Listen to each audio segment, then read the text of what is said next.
Uttara milestone কলেজের আকাশে হঠাৎ করে ছড়িয়ে পড়ে এক কালো ধোঁয়ার কুণ্ডলী। শব্দে কেঁপে ওঠে পুরা ক্যাম্পাস। কেউ জানতো না কয়েক মুহূর্তের মধ্যে একটি যুদ্ধ বিমান আশ্রয় পড়তে চলেছে শিশুদের ক্লাসরুমে।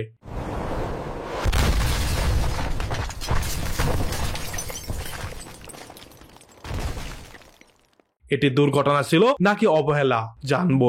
হেফাজত করুন আল্লাহ, বিমান দুর্ঘটনা। 21শে জুলাই সোমবার, সময় দুপুর 1:06। শাহজালাল আন্তর্জাতিক বিমানবন্দর থেকে উড্ডয়ন করার পরেই বাংলাদেশ বিমান বাহিনীর একটি F-7 BGI মডেলের প্রশিক্ষণ যুদ্ধ বিমান মাত্র 12 মিনিট পরেই সেটি বিধ্বস্ত হয়ে পড়ে উত্তরা সেক্টর 11-র মাইলস্টোন কলেজের একটি ভবনের ওপর।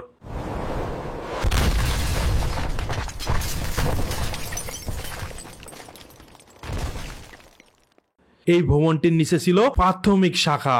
কিছুক্ষণ আগেই শেষ হয়েছিল প্লে থেকে 7ম শ্রেণীর ক্লাস। অল্পের জন্য বেঁচে যায় শত শত শিক্ষার্থী। এই বিমানটি চালাচ্ছিল স্কোয়াড্রন লিডার তকির ইসলাম সাগর। মাত্র বয়স 30-এর ঘরে। তকিরের মাত্র 1 বছর আগে বিয়ে হয়েছে। ঘোরাঘুরির সুযোগ এখনো হয়নি।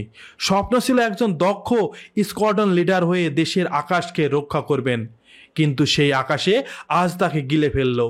তাকে গুরুতর আহত অবস্থায় সামরিক হসপিটালে নিয়ে যাওয়া হয়।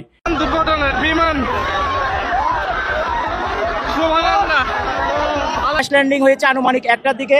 1:08-এর মধ্যে আমরা খবর পাই এবং আমাদের 1:22-এর মধ্যে দ্রুত আমাদের এখানে ইউনিট পৌঁছে যায় এবং উদ্ধার কার্যক্রম শুরু করে। বিকাল 3:45 নাগাদ মৃত্যুর কোলে ঢেলে পড়েন তিনি। সৌভাগ্য বলতে হয় দুর্ঘটনার আগে ক্লাস শেষ হওয়া। বড় প্রাণহানি ঘটেনি। যে বিমানটি বিধ্বস্ত হয় সেটি ছিল F-7 BGI, চীনের নির্মিত একটি জেট যুদ্ধ বিমান। মূলত এটি রাশিয়ার একটি MiG-21 এর লাইসেন্সকৃত সংস্করণ।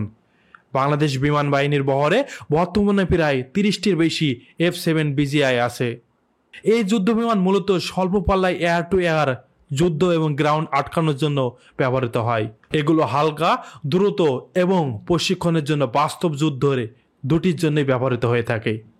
তবে এই সিরিজ উৎপাদন 2013 সালেই বন্ধ হয়ে গেছে চীনের।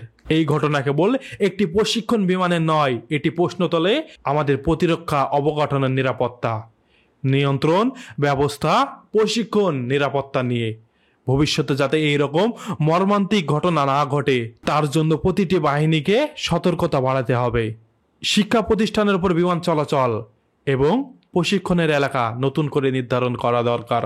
এই ঘটনার পর বিমান বাহিনী ও সরকার তরফ থেকে তদন্ত চলছে। বন্ধুরা, আমাদেরকে সতর্কতা বাড়াতে হবে। আমাদের চ্যানেলটি সাবস্ক্রাইব করবেন।